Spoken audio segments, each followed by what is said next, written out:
আজকে দেখলাম আমার বাবা বলতিছে তারা কেউ বাড়িতে ছিল না। তারা বেলা ১১টার দিক খবর পেয়ে বাড়িতে আসছে। বাড়িতে ছিল হামিদা এবং আসিয়া। তাহলে এই বিষয়ে হামিদাই খুব ভালো করে জানে কে করিছে। এইজন্য আমার বাবা বলতিছে চিৎকার করে ওদের মাথায় হেলমেট দিয়ে রাখছে যেন তারা কথাও না বলতে পারে। সে বারবার মিথ্যা অপবাদ দিয়ে তাদের ফাঁসানো হচ্ছে এবং কথা বলতে গেলে তারপর মাথায় হেলমেট দিয়ে নিয়ে যাচ্ছে যাতে কথা না বলতে পারে, এইগুলো না মানুষের মাঝে না ছড়ায়।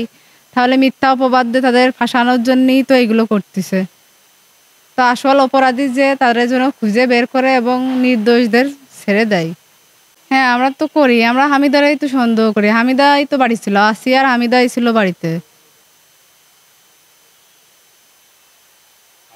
জি। আমার দাদি কারেন্ট বিল দিতে গেছিল ৯টার দিকে।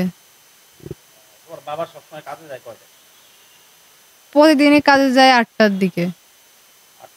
জি।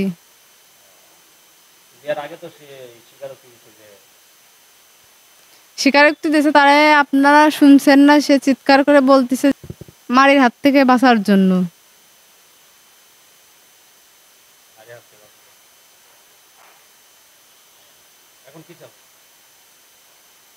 এখন চাই আসল অপরাধী যে তার জন্য খুঁজে বের করে সঠিক যাচাই বাছাই তদন্ত আবার ভালো করে আসল অপরাধী যে তার জন্য নিয়ে আসে সবার সামনে, আর নির্দোষদের জন্য ন্যায় পায় সেইটাই যেন করে। না, যাচ্ছিল দেখলাম তখন সে চিৎকার চেঁচামেচি করতে করতে যাচ্ছে, বলতেছে আমি নির্দোষ। তো এই বিষয়ে সবাই বলতেছি যেন এই বিষয়ে আর একটু ভালো করে তদন্ত করে দেখে, কারণ আমার ভাই মা বাবা সবাই চিৎকার করে বলতেছে যে আমরা নির্দোষ, আমরা এই কাজ করিনি। তো ন্যায় পাওয়ারই তো আমাদেরও আছে।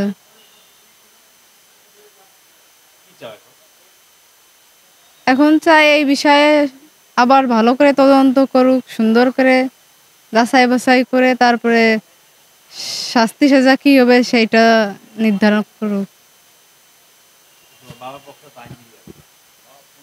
জি আছে।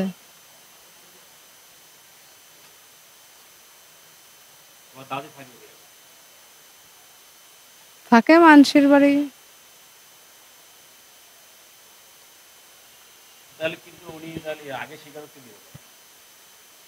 সে কি বলছে দেখেননি তো, তাহলে এই জন্য মারার ভয়তে সে স্বীকারোক্তি দিছে। শুনে মনে হচ্ছে আমারও যে সে করিনি। সে করলে কি এরকম চিল্লাই চিল্লাই বলতে পারে যে আমি নির্দোষ? আমার ভাইরা বলতে পারে। তাদের উদ্দেশ্যে বলতেছি যে তারা যেন এই বিষয়ে আবার ভালো করে যাচাই বাছাই করে তদন্ত করে। না, না, সে তো যাচ্ছিল, কথা বলার সুযোগ নেই। আগে হয়তোবা তারা সুযোগ পায়নি তাই বলিনি। তারা তো ধরার পরে থেকেই রিমান্ডে ছিল ৭ দিন করে। তারা তো আগে এরকম কোর্টে আসেনি প্রতিদিন, তারপরে সুযোগও তো পায়নি আগে যে বলার সুযোগ দিছে তাদের। তারপরে দেখেন বলছে যে তারা কেউই বাড়িতে ছিল না, আসিয়া এবং তার বোন বাড়িতে ছিল। তাহলে এই বিষয়ে তো সে খুব ভালো করে জানবে হামিদা যে কি হয়েছিল।